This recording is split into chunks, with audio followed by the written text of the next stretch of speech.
अगर मैं आपसे ये कहूं कि टैक्सी चलाने का अंजाम आपकी मौत हो सकती है तो आप यकीन नहीं मानोगे। जी हाँ, आप यकीन नहीं मानोगे। एक बार पहले ये वीडियो देखो।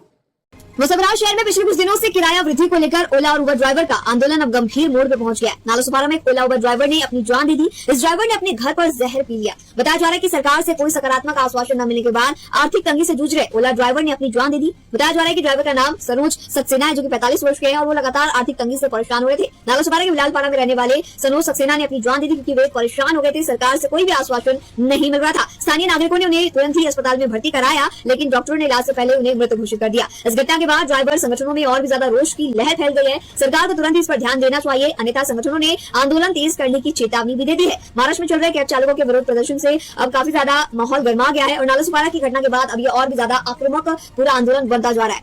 सभी कैब ड्राइवरों ने कहा है कि सरकार तुरंत ही इस पे कोई एक्शन ले और जितने ड्राइवर उन्हें एक तरह से संरक्षण मिलना चाहिए। अब ये आपने वीडियो देख ली होगी, ये मुंबई की है वीडियो। इस टैक्सी ड्राइवर की मौत की जिम्मेदारी कौन लेता है? कंपनियां लेती हैं, सरकार लेता है, या इसका परिवार लेता है, या जिस काम में है ये, या उसकी गलती है? ये किसकी गलती है? दिन प्रतिदिन टैक्सी ड्राइवर की हालत ऐसी हो चुकी है दिल्ली के अंदर या मुंबई के अंदर या फिर राजस्थान के अंदर, या टैक्सी जो भी चलाता है, ओला उबर, ये जो कंपनियां चलाता है, इस तरीके से हिंदुस्तान के, इंडिया के आदमियों को, इंडिया के ड्राइवरों को ये मौत के घाट उतारने का काम कर रही है ओला उबर रैपिडो जैसी कंपनी।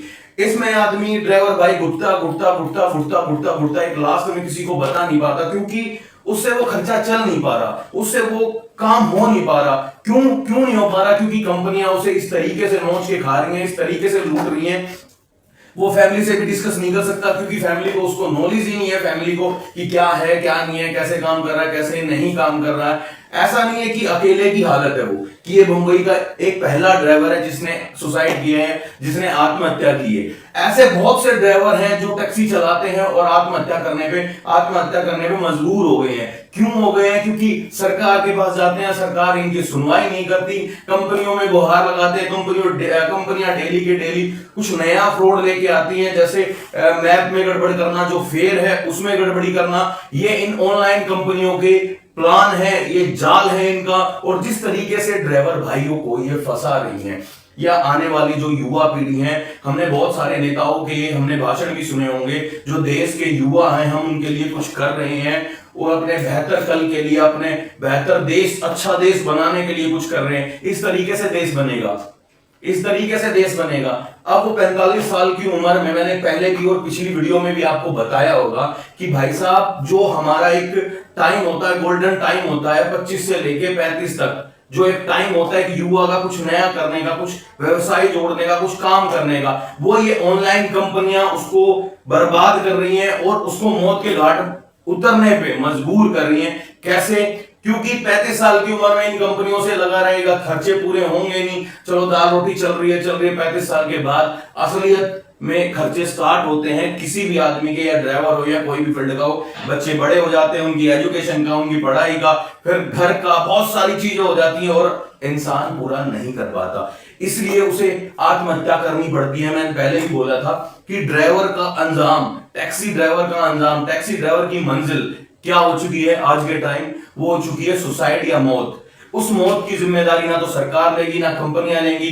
पहले भी देखा होगा आपने, कंपनियां किस तरीके से, एक राइड आती है, जब उसकी कोई मर्डर हो जाता है, कोई छीना झपटी कर लेता है, या गोली मार के या चक्कू मार के निकल जाता है, तो कोई रिस्पॉन्सिबिलिटी नहीं लेते। अगर कंपनी से हम बात करते हैं, पूछते हैं, हाँ भाई साहब आपकी राइड कर रहा था, ये वो राइड ही डिलीट कर देते हैं। जी हाँ, वो राइड ही डिलीट कर देते हैं। बहुत से केसों में ऐसा देखा गया। तो मैं आपसे जानना चाहता हूं, आपकी राय क्या है इस भाई की, या टैक्सी ड्राइवर की हालत का जिम्मेदार कौन है? या खुद टैक्सी ड्राइवर है, या सरकार है, या फिर ये कंपनियां हैं, या फिर जो चीजें इनको बढ़ावा दे रही हैं, जो चीजें इनको ऊपर उठा रही हैं, वो है बाहर से विदेशी कंपनियां आके और देश के अंदर इतना माहौल क्रिएट कर रखा है। ऐसा नहीं है कि ये सरकार को नहीं पता होगा, ये चीजें सरकार को भी पता है किस तरीके से ये कंपनियां लूट रही हैं और किस तरीके से भारत देश का एक एक ड्राइवर जो टैक्सी चलाता है, ओला, उबर, रैपिडो, इन ड्राइवर जैसी कंपनियों में, उसकी हालत ऐसी है कि वो सुसाइड ही करना उसको सही लगता है, क्योंकि वो खर्चा चला नहीं पाता। 14-14, 15-15 साल हो जाते हैं इस लाइन में। पिछली बार भी हड़ताल हुई थी, मैंने भी पूछा था ड्राइवरों से कि भाई साहब आपने कितने पैसे कमाए हैं 14 साल के अंदर, आपके अकाउंट में कितने पैसे पड़े हैं। किसी भी ड्राइवर का रिप्लाई नहीं आया जिसके पास 5,000 रुपए अकाउंट में पड़े हों। तो ऐसा काम करने का क्या फायदा, ऐसी लाइन में रहने का क्या फायदा। ये दलदल है, जितनी जल्दी हो सके इससे निकल जाओ, नहीं तो अंजाम मौत होगा। ये सोचने और समझने की बात है। जय